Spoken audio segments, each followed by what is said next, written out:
এরে নবীর উম্মতের দল, আজকে যুবক ভালো মতো বুঝো, তুমি যে এই মেয়েটার জন্য বড় পাগল। এ যুবক যুবতী ভালো মতো বুঝো, তোমার মা তোমার জন্য কম কষ্ট করে নাই। এই যে চিকিৎসক বৈজ্ঞানিকরা বলেছেন, একটা মা যেহেতু 10টা সন্তান গর্ভে জায়গা হয়, ছোট জায়গাটা মাত্র 10 ইঞ্চি জায়গা, জোরে বলুন সুবহানাল্লাহ। কিন্তু 10টা ছেলে মেয়ে মিলে একটা মা বাবা বৃদ্ধ বয়সে পালতে পারে না, ঘরের মধ্যে জায়গা হয় না, জোরে বলুন ঠিক কি? জায়গা হয় না রে যুবক, চিকিৎসক বৈজ্ঞানিকরা বলেছে। বান্দা, আল্লাহ যখন মায়ের হেরেমের মধ্যে ওভামের মধ্যে যখন স্বামী স্ত্রী মিলনের পর মেডিকেল টার্মে সিমেন্ট বলা হয়, এটাকে আল্লাহ তাআলা যখন পুরুষের শুক্রপিণ্ডটা যখন মায়ের এই ওভামের মধ্যে প্রবেশ করাইয়া ডিম্বাণুর মধ্যে যখন এটাকে একটা নাপাক বস্তু, একটা নাপাক বীর্য, যেটা আমরা সহজেই বুঝি নাপাক পানি, এটা আল্লাহ তাআলা ওই ফেরেশতার মাধ্যমে আস্তে আস্তে 40 দিনে রক্তপিণ্ডে পরিণত করেন, জোরে বলুন সুবহানাল্লাহ। লম্বা ঘটনা, চিকিৎসক বৈজ্ঞানিকরা বলেন, হ্যাঁ দুনিয়ার মানুষ, যখন মা এই মায়ের গর্ভের মধ্যে সন্তানটা আস্তে আস্তে করে 8 ইঞ্চি লম্বা হয়, এরপরে যখন 10 ইঞ্চি লম্বা হয়, 10 ইঞ্চির পরে আর মায়ের পেটের মধ্যে জায়গা হয় না, তখন ফেরেশতারা ডেকে বলে, আল্লাহ এই মায়ের পেটের মধ্যে 10 ইঞ্চির পর তো আর তো জায়গা নাই, সন্তানটা তো আরো 12 ইঞ্চি হবে। আল্লাহ ডাক দিয়া কয়, তাইলে কি করা যায়? ফেরেশতা বলে, আল্লাহ তুমি তো জানো বান্দা কেমনে বড় হবে। আল্লাহ জানাই দেয় ফেরেশতারা, রে আর কিছু করার দরকার নাই, মায়ের মাত্র 10 ইঞ্চি জায়গাটা তো আর টানলেও বড় হবে না। ওই যে মায়ের কলিজাটা দেখা যায় রে ফেরেশতারা রে, ওই মায়ের কলিজাটা মাত্র 2 ইঞ্চি উপরে উঠায়া ওই সন্তানটারও 2 ইঞ্চি বাড়াইয়া দাও, বাড়াইয়া দাও। আল্লাহ তাআলা বলে, বান্দা গোলাম, এমন করে করে 10টি 9টি মাস তোমার মা তোকে লালন পালন করেছে, এই মায়েরে কেমনে ভুলে যাও? মার দোয়ার কারণে কত মানুষ আল্লাহওয়ালা কাবার ইমাম হয়ে যায়, জোরে বলুন ঠিক কি না? ওই যে কাবার ইমাম আব্দুর রহমান আস-সুদাইসি, কে ঘটনা না জানে? ছোট্ট বয়সে 6 বছর বয়সে মা বাবা দুনিয়ায় নাই, মা আব্দুর রহমান আস-সুদাইসিকে নিয়ে কাবা ঘরের কিনারায় হাজির। কাবা ঘরের চতুর্পাশে তাওয়াফ করে বাচ্চাটাকে এক পাশে রেখে, কিন্তু বাচ্চাটা করে কি জানেননি? ওই বাচ্চাটা বারবার এসে ওই কালো কাবা ঘরের গেলাপটা ধরে, আর জোরে বলুন আল্লাহু আকবার। আবার মা বলতেছে, রে সন্তান, তোকে যেই জায়গায় রাখবো এই জায়গায় থাকবি, নড়বি না। কিন্তু মা বারবার তাওয়াফ করে, আর আব্দুর রহমান আস-সুদাইসি আবার কাবা ঘরের কাছে আসিয়া এই জবানটা নাড়ায়, আর কি যেন বলে, জোরে বলুন আল্লাহু আকবার। এবার সন্তানটাকে বুকের মধ্যে নিয়ে কাবা ঘরের এক হাত দিয়া গেলাপ ধরিয়া আব্দুর রহমান আস-সুদাইসির মা ডাক দিয়া বলে, রে মালিক, এই দুনিয়ায় মার দোয়া নাকি বৃথা যায় না। আজকে তোমার ঘরের গেলাপ ধরে, এই ঘরটা সাধারণ দুনিয়ার কোনো ঘর না, এই ঘরটা আমাদের এই গাজীপুরের কোনো মসজিদ না, সিটির শহরে কোনো মসজিদের ঘর না, এইটা আমার নিজস্ব বসবাসের কোনো ঘর না। এটার সম্মান আল্লাহ বাড়াইয়া দিছে রে মুমিন। এই জায়গায় 1 রাকাত নামাজ পড়লে আমার আল্লাহ তাআলা 1 লক্ষ রাকাতের নেকি দিয়া দেয়, জোরে বলুন সুবহানাল্লাহ। আব্দুর রহমান আস-সুদাইসির মা ওই গেলাপ দরিয়া ডাক দেয় আর বলে, মালিক, তোমার কাছে আমি জানি মা কোনো দোয়া করলে বৃথা যায় না। আমি আব্দুর রহমান সুদাইসির মা তোমার ঘরে গেলাম, ধরে বললাম আমার এই সন্তানটাকে তুমি কাবা ঘরের ইমাম বানাইয়া দিও। আল্লাহু আকবার বলেন। আজকে প্রায় 40 বছর আপ হয়ে গেছে কাবার ইমাম আব্দুর রহমান সুদাইসি যার তেলাওয়াত শুনলে পরানটা জুড়াইয়া যায়। লক্ষ লক্ষ মানুষ ওই মক্কায় গিয়া নামাজ পড়ে তেলাওয়াত শুনে অঝরে কান্না করে। কত মানুষ দেখা যায় কান্না নামাজের মধ্যে বেহুশ হয়ে যায় শুধু তেলাওয়াত শুনে। এত মজা, এত মধুর। একটা কথা জানতে চাই, কাবা ঘরের ইমাম বানাইছেন কার দয়া? কার দোয়া? আওয়াজ দেন, কার দোয়া?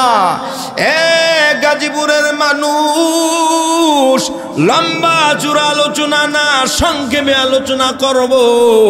আজকে যে আয়াতে কারিমার মূল কথা হলো আল্লাহ জানায়া দেয় আমার পরে, আমার হুকুম আহকাম মানার পরে এর গোলাম তোমরা মা বাবার খেদমত করবা, মা বাবার প্রতি ইহসান করবা। উফি ওয়ালা তানহারহুমা আকুল্লাহুমা কওলান কারীমা ওয়াগফির লাহুমা জানাহা যুল্লি মিনার রাহমা ওয়াকুর রাব্বিরহামহুমা কামা রাব্বায়ানি সগীরা। এ বান্দা এমন কোনো আচরণ করবা না, এমন কোনো মা বাবার সাথে বেয়াদবি করবা না, যাতে মা বাবা যেন শব্দটা জবান দিয়া বের হয়। যদি মা বাবাকে কষ্ট দাও, সারা জীবন যদি নামাজ পড়ো আর কাবা ঘর 100 বার যদি তাওয়াফ করো, আল্লাহ একটা বারের জন্য হজ কবুল করবে না। এর নাম হচ্ছে মা বাবা। বিদেশে রাজ্যে যদি ছেলে মারা যায়, পশু পাখি জানার আগে আগে জানে মায়ে। জোরে বলুন ঠিক কিনা? বনে জলে বানবাদুরি, গাছে জলে বানবাদুরি, সাউ জলে তার কোলে। এমনি মায়ে সাউ সারে না পড়লে হাজার দুঃখে। জোরে বলুন ঠিক কিনা? হইয়া ছেলে মরিয়া গেলে না ডাকিলে মা, চিরকালই রয়ে যায় ওই মায়ের মনে ঘা। হইয়া ছেলে মরিয়া গেলে না ডাকিলে বাপ, চিরকালই রয়ে যায় ওই বাবার মনে তাপ। বেয়াদবি করবি রে যুবক, জীবনে নামাজ কবুল হবে না, রোজা কবুল হবে না। ওই কাবা ঘরে গিয়ে পড়ে থাকলো হজ আমার আল্লাহ কবুল করবে না, কোনো ইবাদত কবুল করবে না রে যুবক। নাফরমানের খাতায় নামটা উঠাইয়া ফেলাইবি, বেঈমান হইয়া দুনিয়া থেকে বিদায় হয়ে যাবি। আল্লাহ তাআলার ওই ঈমান নামক বড় দৌলত নসিবে জুটবে না, মৃত্যুর আগে কলেমা নসিবে জুটবে না রে যুবক। এজন্য বলি মা বাবার খেদমত করবা, কখনো বেয়াদবি করবা না। আল্লাহর নবীর একজন সাহাবী আলকামা রাদিয়াল্লাহু তাআলা আনহু, আল্লাহর নবীর একজন সাহাবী, নামাজও পড়ে রোজাও রাখে, দানশীল। তাহাজ্জুদ নামাজে দাঁড়ায়া রাত্রিবেলা সমস্ত রাত্রটা তাহাজ্জুদে কাটায়া দেয়। কিন্তু যখন মৃত্যুর শয্যায় মৃত্যুর সাথে পাঞ্জা লড়তে আসে, বিবি চিন্তা করে এই মুহূর্তে তাকে কলেমার তালকিন দেওয়া হোক। কলেমার তালকিন দেয়, আলকামার জবানে কলেমার তালকিন ওঠে না। এবার তার বিবি মনে মনে ভাবলো হয়তো বা আল্লাহর রাসূলের কাছে সংবাদটা দেওয়া দরকার। আলকামার বিবি সংবাদ পাঠাইলেন, ও পয়গম্বর, আপনার সাহাবী মৃত্যুর শয্যায় শায়িত হয়ে কলেমার তালকিন আমরা দিতে কি, কিন্তু জবান দিয়া কলেমা আসতেছে না, পড়তেছে না। ও পয়গম্বর, আপনার সাহাবীর অবস্থা বেশি ভালো না, একটু খবর নেন। আল্লাহর নবী ডাক দিয়া বলে, রে বেলাল, জলদি করে যাও, ওই আমার আলকামার গিয়া কলেমার তালকিন দাও। বেলাল দৌড়াই গিয়া বলে, এবার পাশে বসে কলেমার তালকিন দেয়, কিন্তু আলকামা মাথা নাড়ায়, পড়তে চায় না। বেলাল বলে, সংবাদটা নবীকে দেওয়া দরকার। ওই বেলাল আমার নবীকে জানায়, ও পয়গম্বর, আপনার সাহাবী আলকামা সে তো কলেমার তালকিন দেয় কিন্তু জবান দিয়া বের হয় না। আল্লাহর রাসূল বোঝার বাকি নাই, ডাক দিয়া বলে আলকামা, ওই আলকামার দেখো কোনো কেউ বৃদ্ধা মা বাবা জীবিত আছে কিনা। বেলাল সংবাদ নিয়ে দেখে মা জীবিত।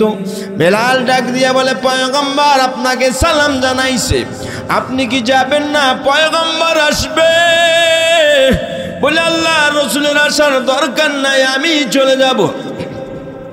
আল্লাহর রাসূল আলকামার আম্মা জানের কাছে গিয়ে বলে, ও আম্মা জান, আলকামা আপনার সন্তান কেমন ছিল? বলে সব দিক দিয়া ভালো, নামাজ পড়ে, তাহাজ্জুদ পড়ে, দানশীল, কোনো দিক দিয়া কমতি না।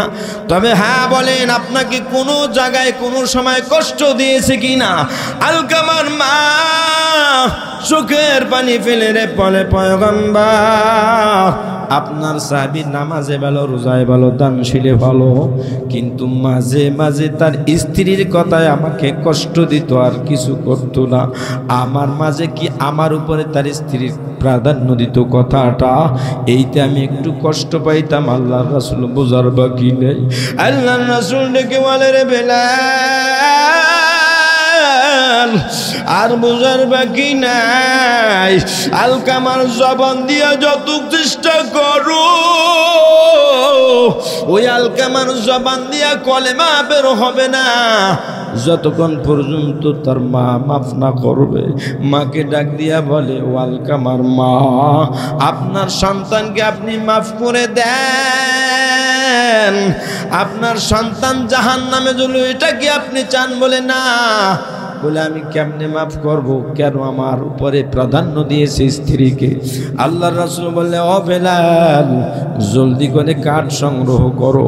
বলে এই কাঠ সংগ্রহ করিয়া এর ভিতরে কি করবে? ওই আম্মা জান বলে এখানে লাকড়ির মধ্যে আগুন জ্বালাইয়া আপনার সন্তান আলকামায় দুনিয়ায় আগুনের মধ্যে পুরাইয়া ফেলা হইবে। যেহেতু তার মাকে স্ত্রী প্রাধান্য বেশি দিয়েছে, মাকে স্ত্রীর উপরে প্রাধান্য দেওয়ার কারণে কলেমার তালকিন জবান দিয়া বের হয় না। আলকামার মা চিল্লায়া বলে, রে ও পয়গম্বর, আমার সন্তানের কিছু হোক এটা আমি চাই না।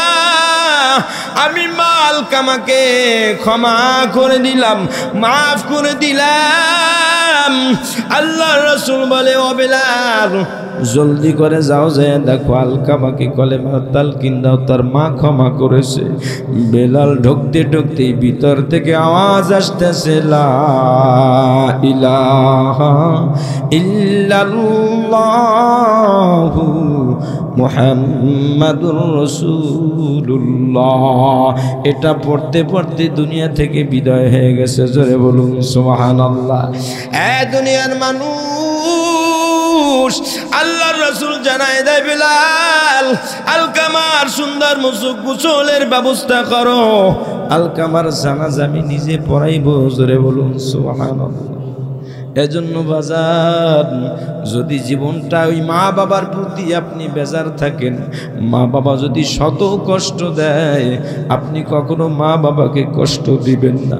আমি মুফতি আলামিনের মা নাই, বাবা নাই, কিন্তু জীবদ্দশায় থাকতে আমি মা বাবাকে বলেছিলাম, মা বাবা, তোমরা আমাকে যদি কোনো জায়গায় হক নষ্ট করো, আল্লাহ তোমাদের বিচার করবে, কিন্তু আমি তোমাদেরকে কোনো সময় কষ্ট দিব না। কেন জানেন? যেহেতু মা বাবার অবদান দিন কোনো দিন শোধ করা যাবে না। আমি বলতাম, রে মা, যদিও তোমরা আমারে কষ্ট দাও, তারাইয়া দাও, আমি আলামিন বারবার ঘরে এসে মা বলে ডাক দিব। যত আমারে ব্যথা দাও, যত আমারে তাড়াইয়ে দাও, পিটাও, যেহেতু মা তো মাই, মা ছাড়া দুনিয়ায় কেউ আপন নাই। জোরে বলুন ঠিক কি না? এই জন্য মা বাবাকে কেউ কষ্ট দিবার। আরে মুমিন, ওই ইয়ামেন শহরে একজন যুবক, যে যুবকটা বসবাস করে কিন্তু মা বৃদ্ধা, ওই মাকে নিজে একটা টুকরি বানাইছে, ঝুড়ি বানাইছে, ওই ঝুড়ির মধ্যে মাকে পিছনে রাখে, কাবা ঘরে যায় তাওয়াফ করে, কিন্তু মাকে কখনো জমিনে রাখে না। রসুলের জমানায় থাকার পরও সমস্ত সাহাবায়ে কেরাম রসুলের সাহচর্য লাভ করে সাহাবী নামক একটা মর্যাদা অর্জন করেছে। কিন্তু ইয়ামেন শহরে যে যুবকটা থাকে, ওই যুবকের নাম ওয়াইস করনি। রসুলের জমানায় ওয়াজ করনি, কিন্তু সাহাবী হতে পারে না। কারণ ছিল একটাই, মায়ের খেদমতের কারণে। আল্লাহর রাসূল একদিন ডাক দিয়া বলে, ও আমার সাহাবায়ে কেরাম, ওই ইয়ামেনে একটা যুবক, যেই যুবকটা দেখতে বেশি ভালো না, ওই যুবকটার মধ্যে সেতু সেতু একটা রোগ আছে, রোগের দাগ আছে।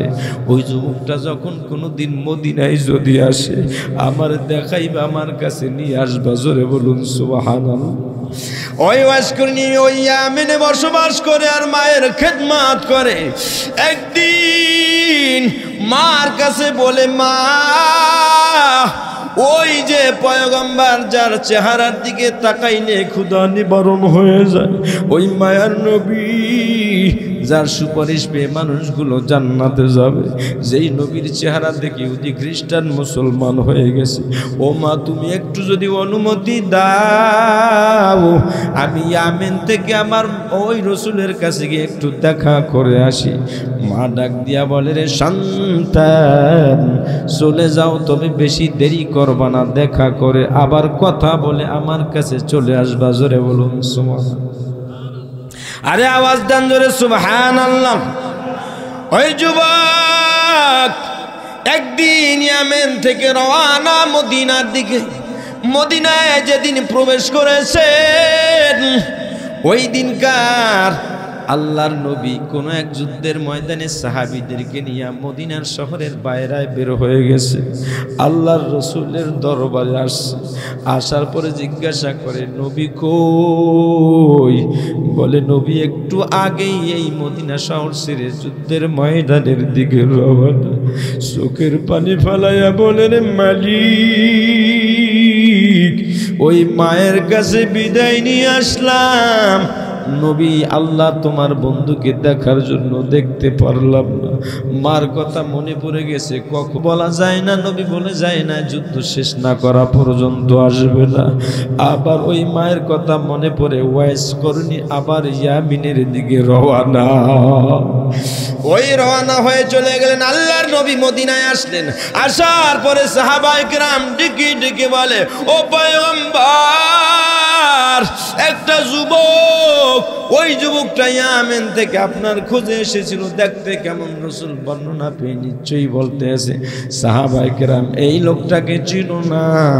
এই যুবকটার কেউ না, ওই যে মায়ের খেদমত করে, ওয়াইজ করেনি, ওই ইয়ামেন থেকে মদিনায় আসছে আমার সাথে দেখা করার জন্য। তবে ডাক দিয়া বলে, ও সাহাবায়ে কেরাম, আমার ওই যুবক বড় পাগল, মায়ের খিদমত করে আল্লাহর কাছে বড় দামি হয়ে গেছে। জোরে বলুন সুবহানাল্লাহ। আল্লাহর নবী একদিন তার পরনের জুব্বাটা, এই জুব্বাটা আল্লাহর নবী খুলে মৃত্যুর পূর্বে ওসিয়াত করে যায় আবু ওমরকে আর আলীকে। আবু বকর সকলকে ডেকে ডেকে বলে, সাহাবায়ে কেরাম, আমার এই জুব্বাটা কাকে দেবে বলে না। এই জুব্বাটা ভাঁজ করে সুন্দর মতো প্যাকেট করতেছে। আল্লাহ রাসূল বলে, এটা আমি একজনকে হাদিয়া দেব। আবু বকর ওই পাশে গিয়ে ফুসফুসাইয়া বলতেছে, আমার এই জুব্বাটা আর কেউ পাবে না। এই জুব্বাটা পাইলে আমি আবু বকর পাবো, যেহেতু রাসূলের সবচেয়ে কাছের সাহাবী আমি আবু বকর। আমার ডাক দেয়া বলে, আবু বকর ভাই, আমার মনে হয় আমি ওমর পাবো। কেননা জানেন, যেই নবীর কল্যাণের জন্য আমি পুরস্কার ঘোষণা করেছি 100 উট দেবে, আমি ওমর নিজে কল্যাণ থেকে নিজের কল্যাণটা আমি জমিনে ইসলামের জন্য দিয়ে দিলাম। জোরে বলুন সুবহানাল্লাহ। ওমর বলতেছে, আমি পাবো। ওসমান বলে, না না, আমি পাবো, যেহেতু নবীর 2টা মেয়ে আমি নিজে বিবাহ করেছি। এই দিকে ডাক দিয়া বলতেছে আলী, না না, কেউ পাবে না, আমি পাবো। আবু বকর ডাক দিয়া কয়, তোমরা কেউ পাবা না, কেননা জানো এই জুব্বাটা আমি পাবো। তোমাদের অনেক সময় নবী গোপন কথা বলে নাই। ওই মক্কা থেকে মদিনায় হিজরতের রাত, ওই রাতে আমাকে কয়েক মাস আগে বলেছিলেন, আবু বকর তুমি আমার সফর সঙ্গী হবে, আর কেউ হবে না। আল্লাহর নবী রাতের গভীরে গিয়ে আবু বকরের দরজায় গিয়া ডাক দিছে, ও আবু বকর। আমার নবীর আমি সালামের জবাব দিয়ে দরজাটা খুলে দিছি। আমার নবী জড়ায়া বলে, রে আবু বকর, এই গভীর রাতে মানুষগুলো ঘুমের মধ্যে বিভোর, রাত্র বড় গভীর। ও আবু বকর, দুনিয়ার কোনো মানুষ সজাগ নাই, তুমি কেমনি একটা ডাকের বেশি সালাম দিলে জবাব দিয়া দিলা? আবু বকর নবীকে জড়াইয়া চোখের পানি ফালাইয়া বলে, রে পয়গম্বর, আমি আবু বকর ভালো মতো বুঝি, এই মক্কায় আপনার মা নাই, বাবাও নাই। আমি আবু বকর, আপনি যেই দিন থেকে বলেছেন ওই দিন থেকে আমি আবু বকর আপনার অপেক্ষায় থেকে ও পয়গম্বর, আমি একটা রাত বিছানায় পিঠ লাগাই না রে। আবু বকর ডেকে বলে, ও পয়গম্বর, আমি যখনই শুইতে যাই আপনার কথা মনে পড়ে। আমি আবু বকর কি করে জানেননি? আমি আবু বকর যত রাত্র হয় সব মানুষগুলো যখন ঘুমিয়ে যায়, আমি আবু বকর রাতের বেলা দরজার পিঠ লাগায়া আমি আবু বকর দাঁড়ায়া থাকি, কখন আমার মায়ার নবী এসে ডাক দিবে। আর এই লম্বা সফর আমি এই আবু বকর নবীর সাথে রওনা হয়ে যাব।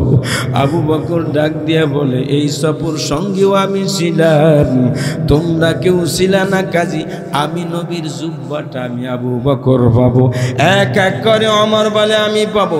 আল্লাহর নবী এই জিম্মাদারি দেওয়ার পর, জুব্বাটা দেওয়ার পর, আল্লাহর নবী দুনিয়াতে নাই, কিন্তু জুব্বাটা দায়িত্ব দিয়েছে, জিম্মাদারি ওই যুবককে পৌঁছেই দেওয়া লাগবে। শেষকালে বলে গেছে, তোমরা কেউ পাবা না আমার এই নবীর জুব্বাটা, আর কেউ পাবে না। আবু বকর তুমিও না, ওমর তুমিও না, আলী তুমিও না, ওসমান তুমিও না। এই জুব্বাটা কে পাবে জানো? ওই ইয়ামেন শহরে একটা যুবক, যেই যুবকটা মায়ের খেদমত করে করে আমি রসুলের সাথে দেখা করার সময় পাই নাই, ওই যুবকটাকে এই আমার জুব্বাটা হাদিয়া দিবা। জোরে বলুন সুবহানাল্লাহ। এবার আমার আলী ওই জুব্বাটা নিয়ে জিম্মাদারির দায়িত্ব পেয়েছেন। এক সময় জুব্বাটা নিয়ে এবার রওনা ইয়ামিনের দিকে, ওই ইয়ামিনের শহরের দিকে যায়। যাওয়ার পরে ওই রাখালেরা রাস্তায় দেখা হয়, উট পলে বকরি পলে, ডেকে ডেকে বলে, ও ইয়ামিনবাসী তোমরা বলো, ও রাখালেরা তোমরা বলো, তোমাদের এইখানে একটা যুবক আছে, যেই যুবকটা মায়ের খেদমত করে, কোনো দিন রসুলের দেখা পায় নাই, ওই যুবকটাকে তোমরা চেনো কি না? বলে, না না আমরা চিনি না। আবার আবু বকর, ওমর, আবার আলী সামনে আগায়। আবার সামনে গিয়া রাখালের সাথে দেখা, রাখালদেরকে জিজ্ঞাসা করে আর বলে, রাখালেরা রে বল বল, তোদের কাছে জানতে চাই তোমাদের এইখানে ওয়াইস কর্ণী নামে কোনো যুবক আছে কিনা, যেই যুবকটা আল্লাহর বড় পাগল, যেই যুবকটা মায়ের বড় পাগল, আল্লাহর সাথে মায়ের খেদমত করে, আল্লাহর সাথে তাল্লুক মাল্লা একটা গভীর সম্পর্ক হয়ে গেছে। একটা রাখাল ডাক দিয়া বলে, তোমরা কারা? আমরা আল্লাহর নবীর সাহাবী।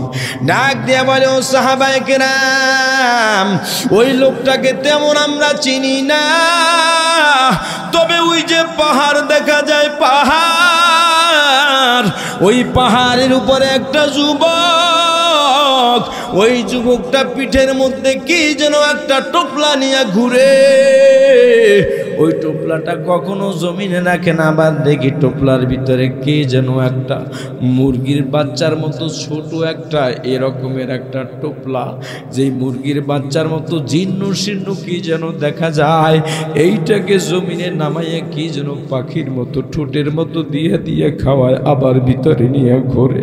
বলে আবু বকর ওমর ডাক দিয়া কয়, রে আলী আর কেউ না, চল চল, নিশ্চয়ই পাহাড়ে ওয়াজ কুরআনি আছে, আর কেউ না। আল্লাহু আকবার বলেন, লিল্লাহি তাকবীর। এবার আল্লাহর নবীর সাহাবীরা পাহাড়ের দিকে রওনা। ওই পাহাড়ের উপরে উঠিয়া দেখে গুনগুনাইয়া কে যেন গান গাইতেছে, হে নবী তুমি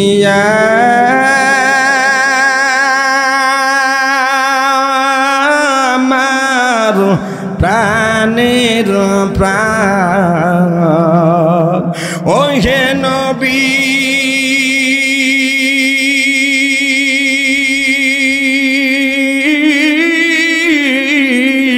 তুমি আমার জানের জান, মদিনার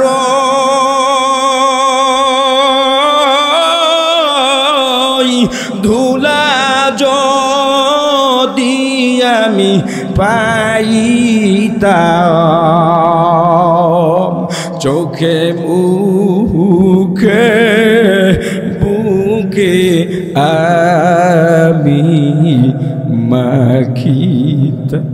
আল্লাহর রাসূল ওমরকে ডাক দিয়া বলেছিল, রে ওমর কোনদিন যদি ওই যুবকের দেখা পাও, তোমার নিজের জন্য দোয়া চেয়ে নিও, আর ওমর এই ভুলটা করবা না, ওই যুবকের কাছে আমার উম্মতের জন্য দোয়া করিও। জোরে বলুন সুবহানাল্লাহ। ওমর এই আওয়াজ পাইয়া বলতেছে, আলী রে আর কেউ না, চল চল, আল্লাহর পাগল ওয়াজ করেনি, আর কেউ না। ওয়াজ করেনির সামনে গিয়া ডাক দিয়া বলে, তুমি কি ওয়াজ করেনি? বলে, হা। তোমরা খারা? বলে, আমরা আল্লাহর নবীর সাহাবী। ওমর চোখের পানি ফালাইয়া ওই ওয়াজ করেনি কি জড়াইয়া বলে, রে ওয়াজ করেনি কি কামাইও করলি, মায়ের খেদমত করে আল্লাহর কাছে এত দামি হয়ে গেলি, এরে ওয়াজ করনি তোর মতো দামি আর কেউ না। আল্লাহর নবী ও ডেকে ডেকে বলে গেছেন, আমি ওমরকে, যেহেতু আল্লাহ তাআলা নিজে বলছে রাদিয়াল্লাহু আনহুম ওয়া রাদু আন, সাহাবায়ে কেরামের আল্লাহ তাদের উদ্দেশ্যে কোরআন আয়াত নাজিল করে দিয়েছেন, আল্লাহ তাআলা তাদের উপর রাজি খুশি, তারাও আল্লাহ তাআলার উপর খুশি। কিন্তু আল্লাহ তোমার উপরে এত রাজি, পয়গম্বর বলে গেছেন, আমার ওই মায়ের খিদমত করার কারণে ওয়াজ কোরআনকে আল্লাহ তাআলা এত দামি বানাইছেন। এ ওমর যদি পাও তোমার নিজের জন্য দোয়া চাইও, আমার উম্মতের জন্য দোয়া চাইও। জোরে বলুন সুবহানাল্লাহ। আমার যারা বলে, রে আজ করনি এমন কামাইও করলি, আল্লাহর কাছে এত দামিও হইলি, আমি ওমর এত দামি আল্লাহর কাছে হই নাই। আরে ওয়াজ কুরআনি একটু দোয়া করে দে, আমি ওমরের জন্য দোয়া করে দে, আমার নবীর উম্মতের জন্য একটু দোয়া কর, আল্লাহ যেন আমাদেরকে কবুল করে নেয়। ওয়াজ কুরআনি ডেকে বলে, সাহাবায়ে কিরাম তোমরা তো রাসূলের দেখা পাইছো, আমি ওয়াজ করেই তো রাসূলের দেখা পাই। তোমরা নবীকে দেখেছো, যে নবীকে দেখে তার জন্য জাহান্নাম বড় হারাম। আমি ওয়াজ কুরআনি নবীকে দেখতে পারি নাই, তবে আমি মায়ের খেদমত করে কোথাও যাইতে পারি নাই। নবী ঘোষণা করে দিয়েছেন, ওয়াজ কুরআনি তোমাকে আল্লাহ তাআলা মায়ের খেদমতের কারণে আল্লাহ তাআলা মাকাম দরজা শান অনুযায়ী দান করে দিয়েছেন। জোরে বলুন সুবহানাল্লাহ। আরে যুবক গাজীপুরের মানুষ, পায়ে হাত দিয়েও বলি, মায়ের কোনোদিন কষ্ট দিবা না, বাবাকে কোনোদিন কষ্ট দিবা না। ওই মা বাবারে কষ্ট দিলে ইবাদত কবুল হবে না, হজ কবুল হবে না, নামাজ কবুল হবে না, যাকাত কবুল হবে না রে যুবক। এরে যুবক, মা বাবা সন্তানের জন্য বড় পাগল। আমি সাভারে এক জায়গায় তাল্লাহি আল্লাহর কসম করে বললাম, বিশ্বাস করো না করো জানি না, বয়ানে চলে গেছি বছর 2-3 আগে। চলে যাওয়ার পরে একটা লোক আমার সাথে দেখা করেছে, 2টা যমজ বাচ্চা নিয়ে। আমারে বলে, হুজুর এই সন্তান 2টার মাথায় হাত দিয়ে একটু দোয়া করে দেন। আমি বললাম, কেন, আপনি ওর কি লাগেন? ডাক দিয়ে বলে, হুজুর আমি ওর নানা, এই সন্তান 2টা আমার নাতি হয়। বলে, ওর বাবা কি করে? বলে, হুজুর বড় লোক দেখে বিয়া দিছিলাম, কিন্তু আমার জামাইটা প্রায় আমার মেয়েটাকে বারবার প্রহার করতো, মারতো। আমার বাড়ি যখনই বেড়াইতে আসতো দেখতাম চেহারাটা মলিন। আমার মাকে বলতাম, মা জামাই তোর সাথে কেমন আচরণ করে বলবিনি? আমার মেয়ে সব কষ্টগুলো বুকের মধ্যে চাপা রেখে চিন্তা করছে মা বাবা বড় পেরেশানি থাকবে, এজন্য ভিতরে রাখছে, কারো কাছে বলে নাই। বলে, শ্বশুর বাড়ির মানুষ তেমন একটা ভালো না রে বাবা। জামাই কেমন বল? ডাক দিয়ে বলে, জামাইও তেমন একটা সুবিধে না, তবে বেশি খারাপও না। হুজুর আমার মেয়েকে বারবার প্রহার করেছে। একবার হুজুর আমার মোবাইলে কল এসেছে, আপনার মেয়ে বাড়ির পাশে একটা মহিলা ফোন করে বলে, ও তালো আপনি আসেন, আপনার মেয়ে আপনার জামাই মেরে ফ্লোরে শোয়া রাখছে, একদম মরা পড়া। হুজুর আমি ফোনটা বাজে পাগলের মতো দৌড়িয়া গেলাম, যাইয়া দেখি আমার মেয়েটা ঘরের মধ্যে জমিনের মধ্যে গড়াগড়ি খাই। হুজুর ওই জামাই এমন মারা মারছে হুজুর, সারা শরীরের মধ্যে দাগ। আমার মেয়েটাকে ওই জামাইয়ের থেকে বিচ্ছিন্ন করে আনলাম। আমার মেয়েটা স্বামীর থেকে আসার পরে আমার মেয়েটা তেমন ভালো দিন কাটায় না, টেনশনে কেমন যেন রোগশোক হয়ে গেল। কিছুদিন পরে ডাক্তারের কাছে নিয়ে গেলাম, ডাক্তার বলে ক্যান্সার রোগ দেখা দিছে। আল্লাহর খেলা বোঝা যায় না। হুজুর কত ডাক্তার দেখাইলাম, কত চিকিৎসা করলাম। হুজুর কয়েকদিন আগে ওর মা দুনিয়া থেকে বিদায় হয়ে গেছে। এই কথা শোনার পর চোখের পানি রাখতে পারলাম না। সন্তান 2টাকে কাছে আনিয়া বুকের মধ্যে নিয়ে জড়াইয়া 2টার মাথায় হাত দিলাম।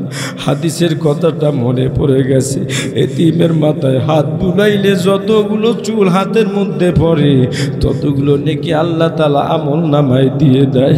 এতিমের ধমকাইও না রে, আমার নবী ও বড় এতিম, আমার মায়ার নবী ও মা হারাইছে, বাবা হারাইছে। 6 বছর বয়সে আমার নবী ছোট কালে বাবা হারাইছে, তারপরে মাকেও হারাইছে। আমার নবী বলতেছে, দুনিয়ার মানুষ কোনোদিনে 3 বাচ্চাদেরকে ধমক দিবা না, আল্লাহ সহ্য করবে না। ওই লোকটা ডেকে বলে, হুজুর এ পর্যন্তই শেষ না, আপনি শোনেন, ওর আম্মা মারা যাওয়ার পরে দাফন দিয়ে এসেছি। হুজুর কয়েকদিন আগে আমার নাতি 2টা রাত্র প্রায় 9টা 10টা তালাশ করে পাই না। হুজুর কোথায় গেছে ঘর তালাশ করে পাই না। কিন্তু আমি চিন্তা করলাম লাইট নিয়ে, এবার টর্চ লাইট নিয়ে বের হয়ে গেলাম। কোথায় আবার গেল? মনে হয় দোকানে গেছে। হুজুর দোকানে গিয়ে দেখলাম না না, আমার নাতি 2টা দোকানের মধ্যেও নাই। হুজুর আমি এবার চিন্তায় পড়ে গেলাম। দেখলাম কিছুক্ষণ পর ওর মাকে যে অন্ধকার কবরে রেখে আসছি বাগান, ওই গুরুস্থানে দিনের বেলাও যাইতে বড় ভয় হয়। আমার ওই নাতি 2টা, তার সন্তান 2টা দেখলাম কান্নার আওয়াজ আসে। হুজুর কান্নার আওয়াজ পেয়ে টর্চ লাইট নিয়ে আমি নিয়ে দেখলাম ওই সন্তান 2টা মায়ের কবরের উপরে উঠিয়া হুজুর 2 ভাই গলাগলি ধরিয়া কান্দে আর বলে, রে মা আমাদের এতিম বানায়া কই গেলা, বাবাও নাই তুমিও নাই। ও মা, আমরা কার কাছে ঘুমাইব? কে আমাদের গোসল করাইয়া দিবে? কে আমাদের খাওয়াইয়া দিবে? হুজুর, আমার নাতি দুইটাকে আমি দুই দিক দিয়া ধরিয়া নিয়ে আসতে চাই না। আমার গলা ধরিয়া বলে, রে নানা যান, আমার মায়ের একটু উঠাইয়া দাও।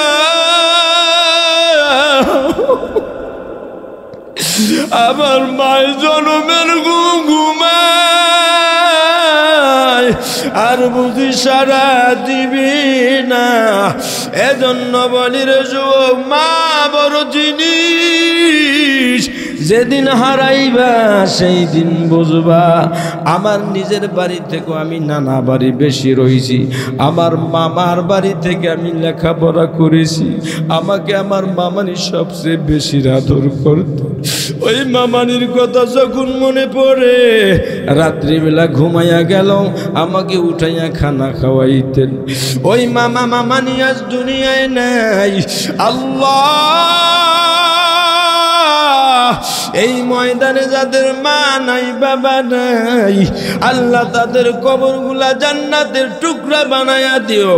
ওই মা কেমন মা জানো? তুমি যখন মায়ের গর্ভের মধ্যে ছিলে, তোমার মা তোমারে কম কষ্টে লালন পালন করে নাই রে যুবক। চিকিৎসক বৈজ্ঞানিকরা বলেছেন, তুমি একবার যখন লাথি মেরেছো, তোমার মা খানার প্লেটটা সামনে রাখিয়া সোজা হইয়া দাঁড়াইছে, মা খানা খাইতে পারে নাই। ওই ডাক্তার বলেছেন, দুনিয়ার মানুষ, এ যুবক, পর্দার আড়ালের মা আজকে মায়ের কষ্ট দিবে না। আজকে তোমার ঘরে আমার ঘরে মা বাবার জায়গা হয় না। ওরে তকি উসমানী দামাত বারাকাতুহুম আলিয়া, উনি কিতাবের মধ্যে লিখেছেন, একটা যুবক, ওই যুবকটা যখন ছোট্ট ছিল মা বাবা পালছে, এখন বাবা বৃদ্ধ হয়ে গেছে, বাবার সন্তান একদিন, এটা ঘটনা তকি উসমানী সাহেবের কিতাবে লেখা, বলে ঘটনা, বলে মা বাবা আর সন্তান, মা একটু দূরে বসা, বাবার সন্তানটা বাড়ির সামনে একটু চেয়ারে বসা। এবার বাবা প্রশ্ন করে, ও সন্তান, ওই যে গাছের মধ্যে দেখা যায় কি যেন? বলে কাক পাখি। বলে কয়টা? বলে 6টা পাখি দেখা যায়। আবার বাবা কথা বলে, আবার ভুলে গেছে। বাবা একটু পরে বলে, সন্তান, বাবা বল বল, ওই যে কি দেখা যায়? সন্তান ধমক দিয়ে বলে, একবার বলছি না, কতবার বলা লাগবে, তুমি ভুলে যাও। এজন্যই বলি, তুমি বৃদ্ধা হয়ে গেছো, মাথার স্ক্রু ঢিলা হয়ে গেছে, কথা স্মরণ থাকে না। আবার কথা বলতেছি, কিছুক্ষণ পর বাবা ডাক দিয়া বলে, ও সন্তান, তুমি বলো এই গাছের মধ্যে কয়টা কাক দেখা যায়? সন্তান আরো একটু রাগ হয়ে গেছে, আবার 5বার জিজ্ঞাসা করছে, সন্তান বলো বাজান, ওই গাছের মধ্যে কি পাখি কয়টা দেখা যায়? কয় 5টা। ধমক দিয়া বলে, বাজান তুমি কি বোঝো না কিচ্ছু? তোমাকে একটা প্রশ্ন বারবার করলাম, বারবার জবাব দিলাম, তুমি কেন আমাকে বারবার একই প্রশ্ন করো? বাবা ধমক খেয়ে চোখে পানি এনে বলতেছে, রে বাবা, আজ তোর সাথে এমন একটা অঙ্ক আছে, জলদি করে বাসায় যা, তোর আম্মার কাছে গিয়া বল, ওই যে তাক দেখা যায়, তাকের মধ্যে আমার জীবনের প্রথম একটা ডায়েরি আছে, ডায়েরিটা নিয়ে আস। ওই যুবকটা যখন ডায়েরিটা নিয়ে আসিয়া বলে, পৃষ্ঠা উল্টাইয়া দেখতে আছে, ওই পৃষ্ঠার মধ্যে লেখা আছে জীবনের ইতিহাসের কথা। ওই সন্তান যখন ছোট ছিল, তখন একই মতো ওই সন্তান বারবার যখন কোলের মধ্যে নিয়ে রাস্তা দিয়া রওয়ানা, ওই জিজ্ঞাসা করছে, বাজান এই গাছের মধ্যে কয়টা পাখি? কয় 2টা পাখি। বলে সন্তান, তুই যখন বারবার প্রশ্ন করছো, আমি একবারও রাগ করি নাই, বারবার তোরে সুমা খাইছি, 1বার 2বার না রে সন্তান। আমি বাবা একবারও বেজার হই নাই, রাগ করি নাই। ওরে সন্তান, তুই যখন আমারে বারবার প্রশ্ন করছো, বরঞ্চ রাগ না হইয়া তোর গালের মধ্যে চুমা খাইছি। ডায়েরির মধ্যে লেখা একবার দুইবার না, সেদিন সন্তান 50 বার প্রশ্ন করছে, 50 বারই বাবা চুমু দিছে। জোরে বলুন সুবহানাল্লাহ। আরে যুবক এ শেষ সময় মনটা লাগায় শোন। এ যুবক, মা বাবার আর কোনোদিন কষ্ট দিবি না রে যুবক। এ যুবক, মা বাবার খেদমত করবি।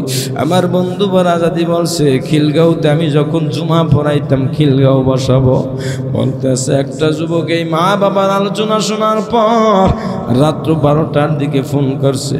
হুজুর, ফোন করার পরে কান্নার আওয়াজ। এদিক থেকে ডাক দিয়া বলে, রে বাজান, তুমি কেন কান্না করো? এত রাতি বা কেন ফোন করলা? ডাক দিয়া বলে, হুজুর, আপনি যে খিলগাঁও বয়ান করেছেন, ওই মা বাবার বয়ান শুনে হুজুর আমি রাত্রে যখন বাসায় 12টার পরে ফিরলাম, বাসায় এসে দেখি আমার বিবি সন্তান নিয়ে খেলা করে, তখনও ঘুমায় না। আমি ডাক দিয়া বললাম, রে বিবি, সন্তান নিয়ে এখনো ঘুমাও না? রাত্র বাজে অনেক। বিবি ডাক দিয়া বলে, তুমি সন্তানের মর্ম কি বুঝবা?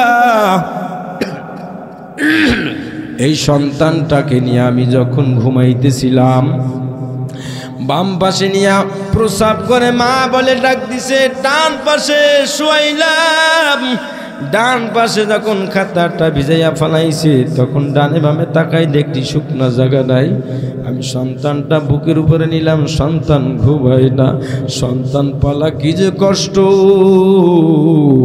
এটা কেউ বুঝবে না একমাত্র দুনিয়ার মা ছাড়া।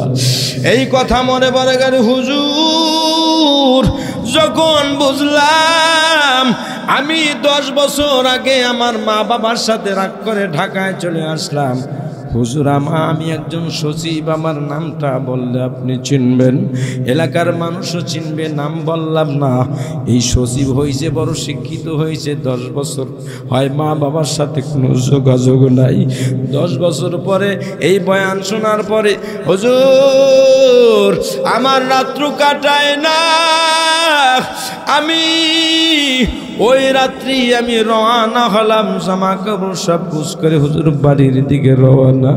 হুজুর বাড়ি গেলাম। বাড়ি যাওয়ার পরে হুজুর রাত্র তো শেষ হয় না। শেষ রাত্র আমার বাড়ি থেকে আমার বাসা পর্যন্ত যাইতে আমার বাজারে একটা লম্বা একটা জায়গা আছে, যেই জায়গায় রিক্সা ছাড়া যাওয়া যায় না।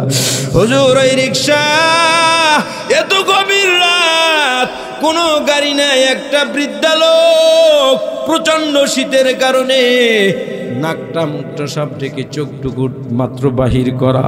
হুজুর হাঁটু দুইটা এক জায়গায় হয়ে যায়। এই হাঁটু দুইটা নাড়তে আছে আর ঠনঠনে শীতের মধ্যে কাঁপতে আছে। এত কনকনে শীতের মধ্যে ওই চাচা দেখলাম দাঁড়ানো, আর কোনো গাড়ি নেই। চাচাকে ডেকে বললাম, রে চাচা,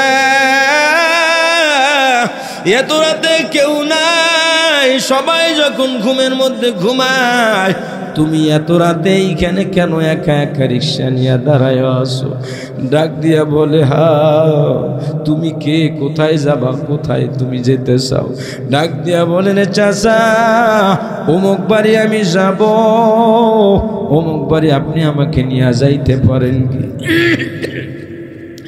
ওই চাচা গলার স্বরটা কেমন যেন করে বলতেছে, স্যার আমি আপনাকে নিয়ে যাব, তবে জানতে চাই ওই বাড়ি আপনার কি হয়, ওই বাড়ি কেনই বা যাবেন? আমি একটা ধমক দিয়ে বললাম, চাচা রিক্সা চালান, এত কথা কেন জানতে চান? হুজুর আমি তখনও বুঝতে পারি নাই, কিন্তু যখন বৃদ্ধা চাচা আমাকে নিয়ে প্যাসেঞ্জার আমি হইলাম, আমার চাচা যখন চালাইতে আছে, হুজুর আমি তাকায়া দেখি কিছু দূর যাওয়ার পর আমার চাচার পেট্রোল আর ঘুরে না, গায়ে থেকে টপ টপ করে মুক্তার দানার মতো ঘাম পড়তেছে। চাচা থমকে গেল।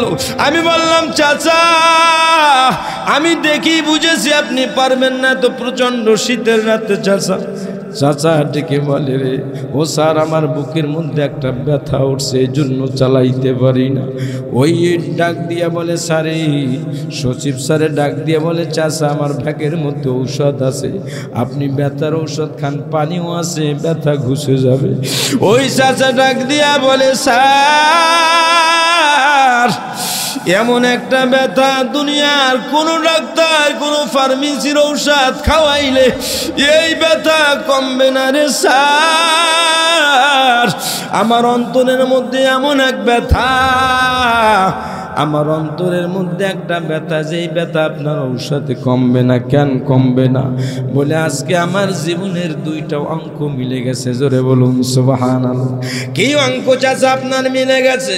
বলে, ও স্যার আমি যখন রিক্সা নিয়ে বের হই, আমার বিবি আমাকে ডেকে ডেকে বলে, স্বামী আমাদের একটা সন্তান ছিল, এই সন্তানটা একটা মাত্র সন্তান, এই সন্তানটা যখন ছোট ছিল আমি দেখেছি আমার বিবি, এই সন্তান একদিন প্রচন্ড জ্বর হয়েছে, আমার বিবি দেখতেছে সন্তান খানা খায় না, ওই দিনকার আমার বিবি কান্না করে আর বলে, স্বামী আমার এই সন্তানটা আমার খানা খায় না, আমিও খানা খাবো না। ওই দিনকার আমার বিবি সন্তান কেন খানা খায় না এই জন্য কান্না করেছে। আজকে যখন রিক্সা নিয়ে বের হয়েছি রে স্যার, আমার বিবি চোখের মধ্যে পানি নিয়ে বলে, স্বামী আমার ওই দিন কান্না করেছি সন্তান কেন খানা খায় না, আজকে কান্না করতেছি ঘরে 3 দিন কোনো চাল না, আমাদের সন্তান আমাদের খানা দেয় না। ও স্যার এই কলিজার মধ্যে ব্যথা আপনি বুঝবেন না। হুজুর তখনও বুঝি নাই, আমার ওই চাচা দেখলাম মাফলাটা চেহারা থেকে খুলে ফেললো, আমি তাকাইয়া দেখলাম আমি আগে ওই চাচার গায়ে থেকে ঘামের আমার বাবার ঘ্রাণ পাইতেছিলাম। আমি বললাম, এই মুরব্বীর গায়ে থেকে বাবার কেন ঘ্রাণ আসে? আমার চাচার চেহারা দেখে বুঝলাম চাচা না, এটা আমার বাবা। হুজুর আমার বাবার পা দুটা জড়াইয়া কান্না করে বললাম, রে বাবা তুমি আমারে মাফ করে দাও, আল্লাহ আমাকে সচিব বানাইছে, কিন্তু বাবা তুমি কেন রিক্সা চালাও, দিনের বেলা চালাইতে কি পারো না? ডাক দিয়া বলে, রে সন্তান তোমার জন্য সম্মান হানি হবে, নষ্ট হবে, লোকেরা বলে তোমার সন্তান বড় অবিচার, দিনের বেলা রিক্সা চালাইলে তোমার অসম্মানী হবে। এই জন্য আমি বাবা কেমন জানো, সন্তানের অসম্মানের জন্য আমি দিনের বেলা রিক্সা চালাই নাই রে বাবা। আমি বাবা রাত্রিবেলা যেন দুনিয়ার মানুষ না দেখে,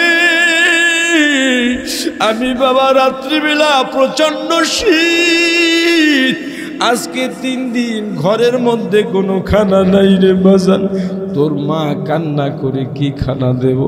আমি 3 দিন অসুস্থ ছিলাম, যাইতে পারি নাই, এজন্য আজকে আমার বুকেও ব্যথা, স্বাস্থ্যটাও ভালো না রে বাজান। আমি রিক্সা নিয়ে বের হয়েছি, গায়ে শক্তিও নাই। বলে, বাবা চলো বাড়ির মধ্যে চলো। বাড়ির মধ্যে যাইয়া সন্তান ডাক দিয়া বলে, রে মা, ওরে মা একটু বুকের মধ্যে নাও। ওই সন্তানের 10 বছর না পাওয়ার পরে যখন মা সন্তানের বুকে পাইছে, ওই মা সন্তানের বুকের মধ্যে নিয়ে জড়াইয়া জড়াইয়া কান্না করে আর বলে, রে সন্তান বাবা, কত বছর হয়তো দেখি নাই, কত রাত কাটাইলাম, খানাও খাই নাই, তোর জন্য বিছানায় ঘুমো যাই নাই, এরে বাবা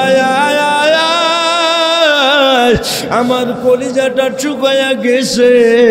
তোর বাবা তোর জন্য কম কষ্ট করে নাই, এজন্যই আমার আল্লাহ জানায়া দেয়, এরে গাজীপুর মনের মানুষের যুবক, আমি আজকের থেকে ময়দান থেকে জানতে চাই, এই ময়দানে কার মা নাই বাবা নাই, হাতটা জাগাও। আল্লাহু আকবার বলে হাত জাগান।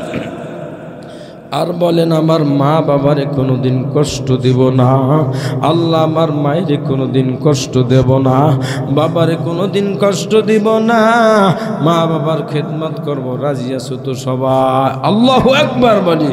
রে যুবক, মায়েরে কষ্ট দিবা না, বাবারে কষ্ট দিবা না। ওই মা বাবারে যদি খাওয়াও, আজকে থেকে এই রাত্রে রে যুবক বললাম আল্লাহর কসম, নেক নজরে গিয়া মা বাবার চেহারার দিকে তাকাইবা, আল্লাহ তাআলা কবুলিয়তের হজের সব তোমার আমল নামায় দিয়ে যাবে। সুবহানাল্লাহ, আল্লাহু আকবার বলেন, আল্লাহু আকবার বলেন। এরা যুবক তোর পা দুটো আগাইয়া দে, আমি বয়ানও জানি না, কিছু জানি না, আমি আলামিনের মাও নাই বাবাও নাই, তোমরা এখান থেকে বাড়ি চলে যাইবা, মাহফিল শেষ করে বাসায় গিয়া মা বলে ডাক দিবা, মা দরজা খুলে দেবে। কিন্তু আমি আলামিনের কি জানো, আমি মাহফিল করে যতবার বাড়ির মধ্যে যাই, আমার মাকে মা বলে ডাক দিতে পারি না।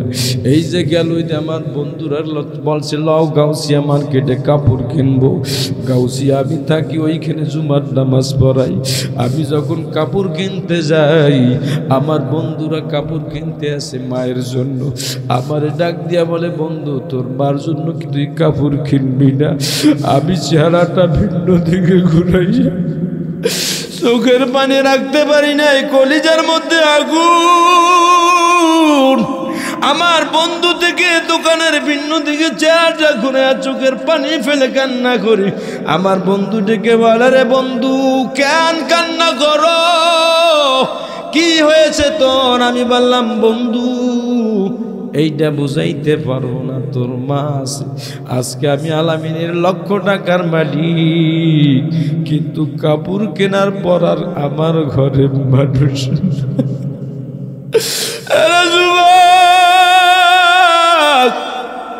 এই মনটার একটু খুলিয়া দেয়। গাজীপুর মোড়ের মানুষ আমার গালি দাও যা দাও, আমি তোমাদের পায়ে হাত দিয়া বলি মায়েরে কষ্ট দিবে না, বাবারে কষ্ট দিবে না, ওই মা বাবারে কষ্ট দিবে না রে যুবক। মা বাবার খেদমত করলে আল্লাহ কোনোদিন নিজেকে অভাব দিবে না। তোমার মা আজকে জীবিত, আমার মাও নাই বাবাও নাই, আমার মা বাবা অন্ধকার কবরে ঘুমায়।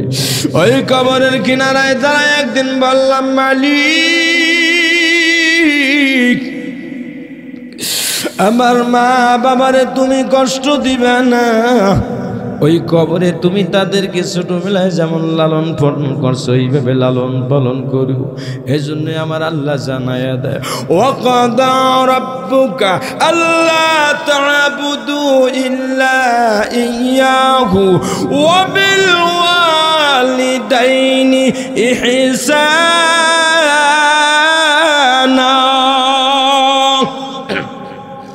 এরে বান্দা মা বাবার খেদমত করবা, আমি আপনাদের পায়ে হাত রাখিয়া বলে গেলাম, এরে পর্দার আড়ালের মা আম্মা জান, ওই মা বাবার খেদমত করবা, আর মা বাবাকে কষ্ট দিবা না, স্বামীর হুকুম মতো চলবা। আমার কথায় যদি কেউ কষ্ট পেয়ে থাকেন ক্ষমার দৃষ্টিতে দেখবেন। এই মাদ্রাসাকে যেন আল্লাহ দিনের জন্য কবুল করে নেয়, সকলে বলুন আমিন।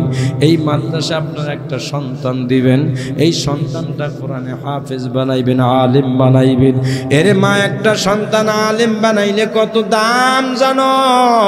এই সন্তানটা যখন জানাজা পড়ায়, মা বাবার সমস্ত গুনাহগুলো আল্লাহ মাফ করে দেয়। জোরে বলুন সুবহানাল্লাহ। এই সন্তানটা যখন আলিফ পড়ে মক্তবে যায়, ওই মাদ্রাসায় গিয়ে যখন আলিফ পড়ে বা পড়ে, আল্লাহ তাআলা ডাক দেখায়, ফেরেশতারা রে এই সন্তানের মা বাবা কবরে আছে, ওর মা বাবার কবরটা জান্নাতের বাগান বানায়। আল্লাহু আকবার বলে। এজন্য আমি বলবো একটা সন্তান মাদ্রাসায় পড়াইবেন, আলেম বানাইবেন, কে কে রাজি আছেন হাতটা জাগান। আল্লাহ আপনি সবাইকে কবুল করে নেন, আল্লাহ মাদ্রাসাকে কবুল করে নেন, আমাদের সকলকে দ্বীনের উপরে চলার জন্য সহজ করে দেন। সকলে বলুন আমিন। আয় আল্লাহ এই মাহফিলকে হেদায়েতের জরিয়া বানাইয়া আমাদেরকে আল্লাহ আপনি নাজাতের ফয়সালা করে দেন। সকলে বলুন আমিন। ওয়া আখির দাওয়ানা আলহামদুলিল্লাহি রাব্বিল আলামিন। একটু দুরূদ শরীফ পড়ি, এখনই দোয়া হবে।